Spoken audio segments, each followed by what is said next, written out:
Иптәшләр, сәлам, мин Айваз Садыров һәм минем бүгенге вазгыять буенча берничә фикерем бар.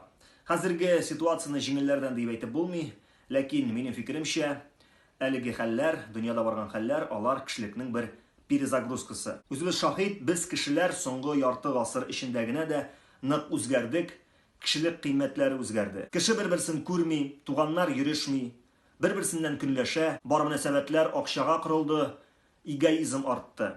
Үз тормышыбыз белән яшәмәгән, күрсәтер өчен генә яшәгән төсле. Каядыр чабабыз, нәрсәдер эшлибез, ләкин шул чапканнан, эшләгәннән рәхәтен күрмибез. Күңел тыныч түгел. Ни өчендер борчылабыз һәм ни өчен икәнен үзебездә аңламыйбыз. Вакытның, малның бәрәкәте бетте. Аннан тәм табуы кыен. Ә менә бүгенге дөнья халәтендә кешелекнең төп кыйммәте аның исәнлеге, аның саулыгы. Икенче кыйммәтләр азрак артка күчте. Парадокс. Дөнья хәлләре никадәр кыенрак, кешенең күңеле шуның кадәр йомшара төшә. Чөнки кешеләр тигезләшә. Аллаһ боерса, коронавируста, экономик кризиста узып китә. Бу бары вакыт эше.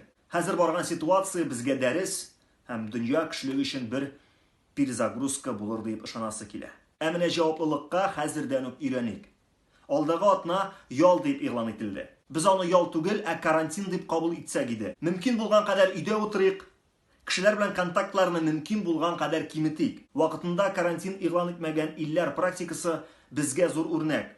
Анда коронавирустан үлүчеләр саны меңәрләп санала. Аларда да баштарак бездәге кебек җиңел чаралар күрелде. Кеше үзе дә җиңелрәк карады.